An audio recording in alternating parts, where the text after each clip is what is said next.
everybody, welcome back to another fun and exciting Algebra 1 video. Today's lesson we are going to finish up chapter number 5. We are cruising through this book and we only have one more chapter before we hit the halfway point. So semester's almost done, so keep hanging in there and hanging on and doing your best on these lessons. So today's lesson is 5.6, page 177. Page 177. All right, systems of linear equations. So now we've done, systems of linear inequalities. My bad. We've already done system of linear equations, and so now we're doing the systems of linear inequalities. So here's the deal. Here's what we're going to do. We're basically going to do the same exact thing that we've been doing. We ended last chapter, the graphing chapter, with this almost the same exact lesson. The only difference now is we are using systems. What does that mean? Now instead of putting one dotted line on our graph or one solid line on our graph with the inequalities, we're actually going to put two. We're putting both systems on the graph. Okay? So what does that look like? Well, you could do it, with one variable, you end up getting a line graph, but with two variables, with a system, you end up getting two different lines on your Cartesian plane, on your graph. So for example, this one here, we have this green line is this green inequality here. And this purple line, this purple dotted line, is this purple inequality. Why is the one dotted and the one is solid? Remember, the solid line also includes the equal sign with it. So that would be greater than or equal to. Greater than or equal to gets a solid line. This one is less than, but it doesn't have the line underneath it, so it's not equal to. We come over here and this one gets a dotted line. Okay, so you put them on the graph, okay, and then now you have some decisions to make, okay? So remember last lesson what we did was we tested points. So what we want to do here is we want to find the section of the graph that works for both of these. So again, we have two of them on there instead of one. Now we're going to find the one that works for both, and we're going to shade that area in. For example, we come over here to this Cartesian plane. If you'll notice, there's some different points here. We could test 0, 0. I always like testing 0, 0 because it's an easy one to test. And notice it goes in between. It's in between both of these lines, right? So really, this one here on the left is the one that's kind of not quite done yet. This is the one that's finished. So look at this one here on the left for now. We'll look at this and we'll say, okay, which one should we shade in? Let's test a point, 0, 0. Come over here to the green line.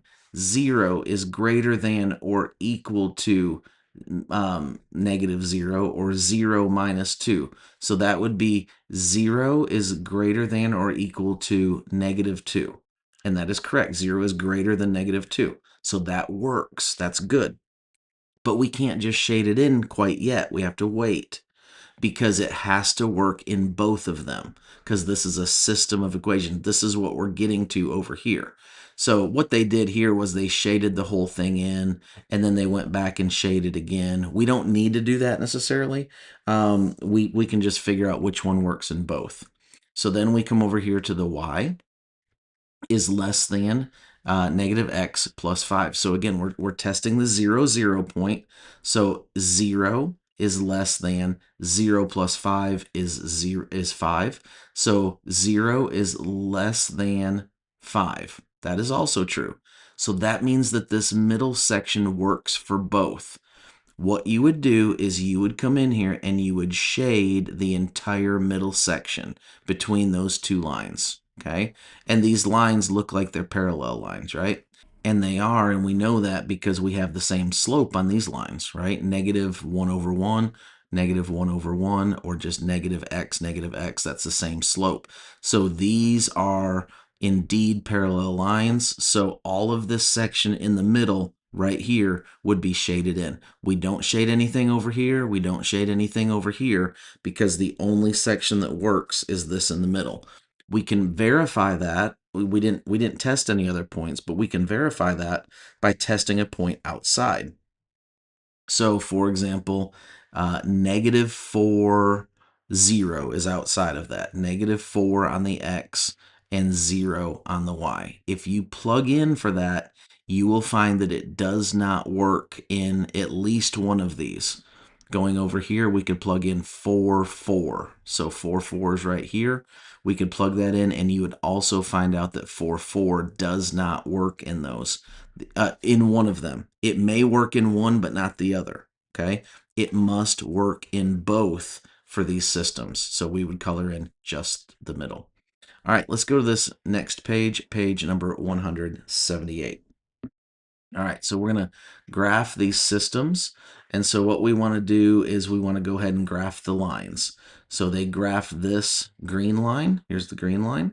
And I'm not going to take the time to go through the graphing. If you're having trouble with the graphing part of it, go back to the graphing lesson and watch it again.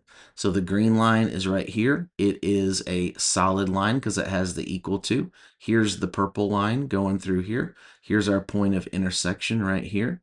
And so now we have to ask ourselves, okay, what section actually works here? So the way that they've done this, and I'll show it to you on the on the thing on my screen, is they have double shaded this area right here. Why?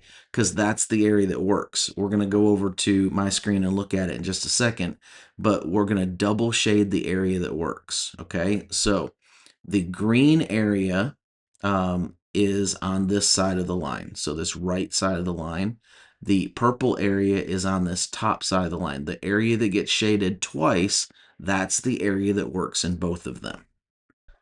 Okay, so if I come over here, I know my graph isn't perfect, but if I shade this side of the line, because this is the side that works on my pink line, and then with my green, I come over here and I shade this side of the line because this is the side that works. I want you to notice something, right? So if I go back over here, let me change the color here so you can kind of see it. This area is not shaded at all. There's no shading down here, okay? So this area, nothing works. This area right here only works in the purple. This area over here only works in the green, but this area right here, this is the area that works in both, and that's the important spot. Now, when you shade them, I want you to shade them. So I want you to do all of the maroon area, all of the pink area right there. I want you to do all of the green area right here. And then I want you to shade this like double so that we can see that that's the area that works for both. Okay. Now, again, how do you figure out that that area is going to work for both? Well, going back to the book, what we do is we test those areas. We just start putting in stuff and we see what's going to work.